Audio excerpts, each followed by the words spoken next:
ఇప్పుడు no cost cough syrup తో 60 రూపాయల విలువ గల ఇన్హేలర్ పూర్తిగా ఉచితం. దెబ్బకి దగ్గు జలుబు మాయం. బీజేపీ తెలంగాణకు ఏమాత్రం పని చేయలేదని, అది పూజకు పనికిరాని పువ్వంటూ కేటీఆర్ ఎద్దేవా చేశారు. ఈ వ్యాఖ్యలపై బీజేపీ ఎమ్మెల్యే మహేశ్వర్ రెడ్డి స్పందించారు.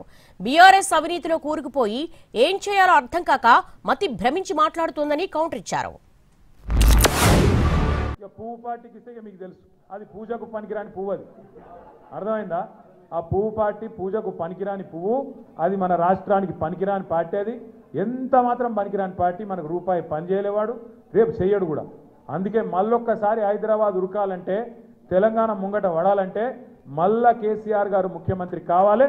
దానికి జూబ్లీ హిల్స్ నుంచే జైత్రయాత్ర మొదలు కావాలి. ఈరోజు ప్రజలకు పనికిరాని పార్టీ బీఆర్ఎస్ పార్టీ, ప్రజలు తిరస్కరించినటువంటి పార్టీ బీఆర్ఎస్ పార్టీ. ఈరోజు పూర్తిగా అవినీతిలో కూరుకుపోయి వేల కోట్లు లక్షల కోట్ల రూపాయల కుంభకోణాల్లో కూరుకుపోయి అనేక అవినీతి ఆరోపణలలో సిబిఐ ఎదుర్కొంటున్నటువంటి బీఆర్ఎస్ పార్టీ మొన్ననే లిక్కర్ స్కామ్లో కవిత అరెస్ట్ అయ్యి ఈరోజు ఏ కుంభకోణంలో ఎవరు అరెస్ట్ అవుతారో తెలియని పరిస్థితిలో ఈరోజు టీఆర్ఎస్ నాయకులందరూ కూడా మతి భ్రమించి మాట్లాడుతూ ఉన్నారు.